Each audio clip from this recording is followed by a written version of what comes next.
I mentioned to some of you the story that when I was over in Rome this past June as part of the 50th anniversary of the celebration of the Catholic Charismatic Renewal, I was invited to go over there by several Protestant leaders. Several of them were bishops.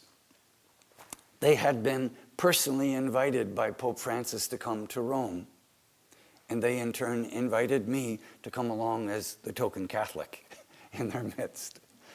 So there we were, 80,000 charismatics, and there were about 100 charismatic Protestant leaders, and I was sitting with them as their guest. And the theme for the conference that Pope Francis chose was Jesus is Lord. And the leaders of the conference wanted the theme of the conference to be to Jesus through Mary. Is that a beautiful theme? Yes, absolutely, to Jesus through Mary. I've made a total consecration to Mary. I believe that it's a powerful way to deepen our relationship with Jesus is coming through Mary. But would that be a theological division, Pope Francis knowing that he had invited these 100 charismatic leaders? The answer to that is yes. So Pope Francis insisted, no, the theme of the conference should be Jesus is Lord. The leaders for the conference pushed back in their piety, saying, we think it should be to Jesus through Mary. Pope Francis pushed back and said, the theme should be Jesus is Lord. The leaders of the conference pushed back a third time and said, we really think it should be to Jesus through Mary. Pope Francis said, let me be quite clear. The theme is either Jesus is Lord or I'm not coming.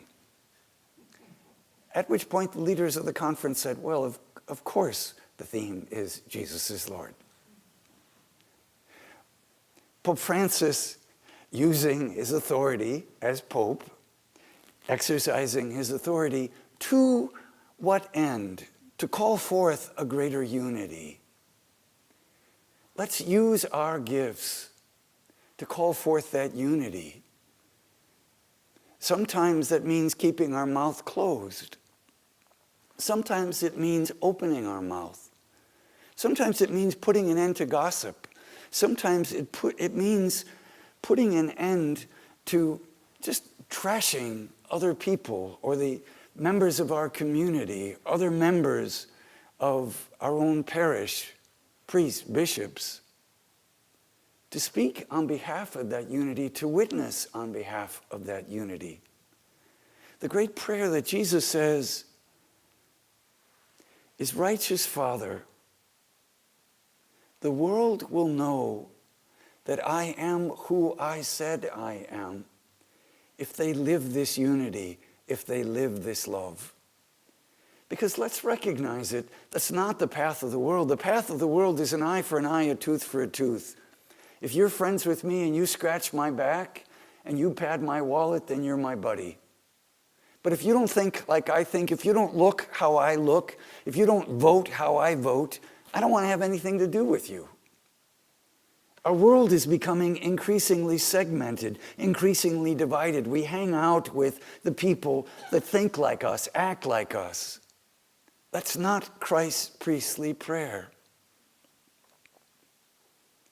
Part of the challenge may be whatever news outlet you listen to.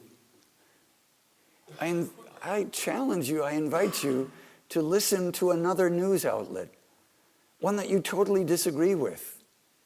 But just try and enter into the mindset of the people that we radically disagree with and try and understand it from the inside out.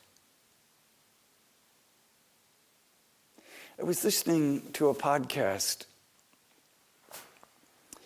that was referring to families sitting down, families that are deeply divided, and just sitting down and having a moderated conversation to try and not disagree with one another, but simply to understand what the other person is saying.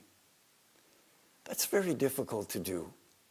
Not to jump in and to tell them why they're wrong, but simply to enter into their experience and try to see the world through their eyes, through their set of glasses, And perhaps they'll be willing to do the same for you. Perhaps they won't.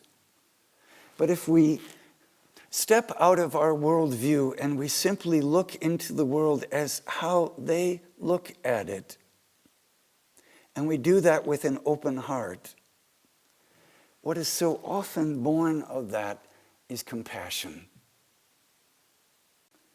A less of a need to be right, and a greater need that Pope Francis calls us to, that Jesus calls us to in today's gospel, to celebrate this wider unity, even in the midst of the differences. Christ's priestly prayer for us. Amen.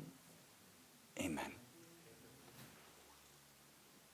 Heart to heart, hand in hand, praying for grace to understand.